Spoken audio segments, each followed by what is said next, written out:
Salut! Alors dans la vidéo précédente, on a vu comment étaient remboursés les médicaments par la sécurité sociale avec les différents taux de prise en charge. Vous pouvez cliquer à droite si vous ne l'avez pas encore vu. Et pour continuer, du coup, là on va parler des mutuelles ou des complémentaires santé. Déjà, on va partir du principe que dans cette vidéo, la personne elle n'a pas de régime spécial exonérant. On verra ce que c'est plus tard dans une autre vidéo.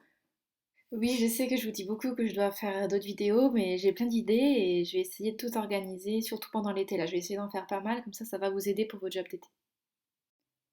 Donc, elle a pas d'ALD, elle a pas de maladie professionnelle, pas d'accident du travail, pas de grossesse en cours, enfin voilà, bref, rien. La personne standard qui a la CPAM et sa mutuelle.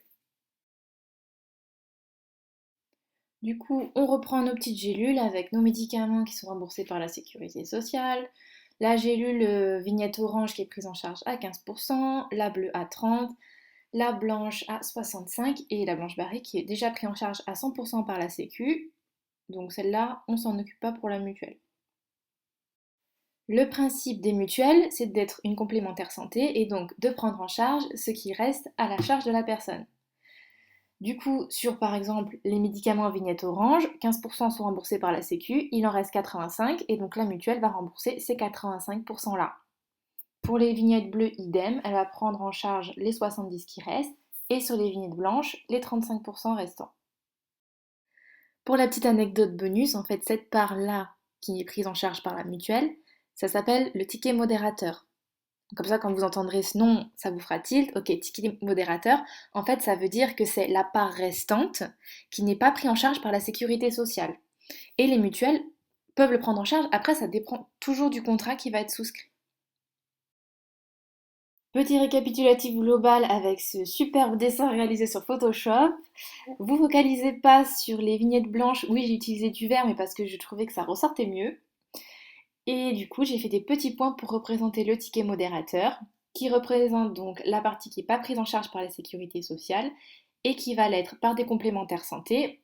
Et du coup, voilà, le but c'est de remplir la gélule pour n'avoir rien à régler sur le médicament.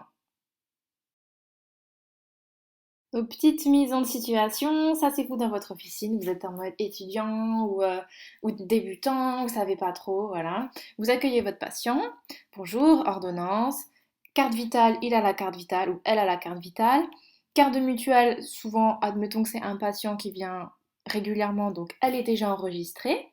Son contrat, vous regardez, ben, il prend en charge toutes les vignettes, impeccable. Donc vous prenez l'ordonnance, on sort les médicaments, on fait le dossier, petit conseil, petite vente associée s'il y a besoin, on répond aux questions, on écrit sur les boîtes, enfin voilà, on fait la dispensation impeccablement bien. Next, next, next sur le logiciel et donc à la fin, montant à régler, zéro. Admettons l'ordonnance c'était, je sais pas, Amox, Doliprane, quelque chose comme ça, voilà.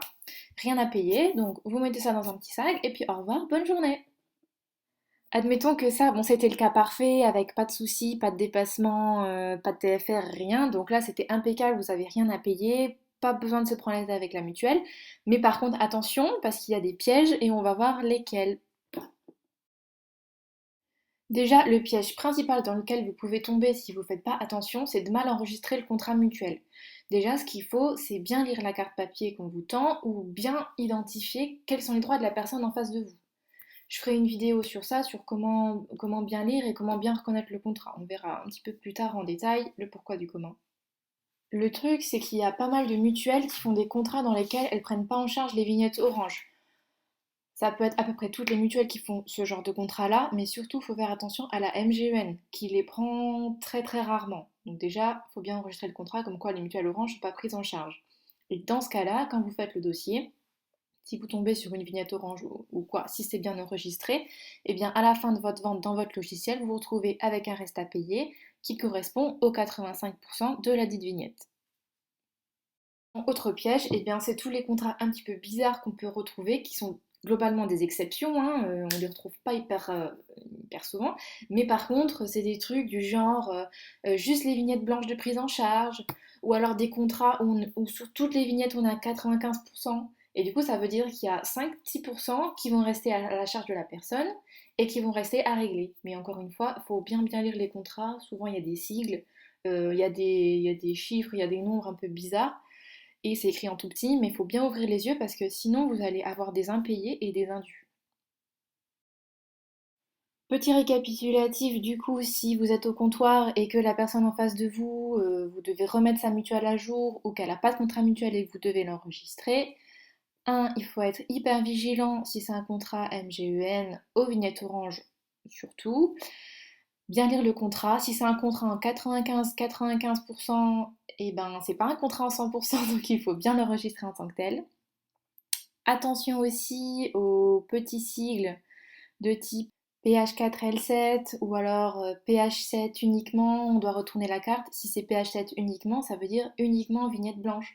Donc ça veut dire que la personne doit payer les vignettes oranges et les vignettes bleues. Voilà, j'espère que vous en avez appris un petit peu plus sur les mutuelles et les différents contrats. J'espère que ça va vraiment beaucoup vous aider pendant votre job d'été ou quand vous serez au comptoir ou toute l'année quand vous bossez en officine. N'hésitez pas à me suivre sur mes réseaux sociaux, sur Facebook, sur Twitter. Je poste assez souvent. Vous pouvez aussi m'envoyer des messages en DM sur Twitter ou répondre dans la barre de commentaires si vous avez quelque chose à me dire. Salut!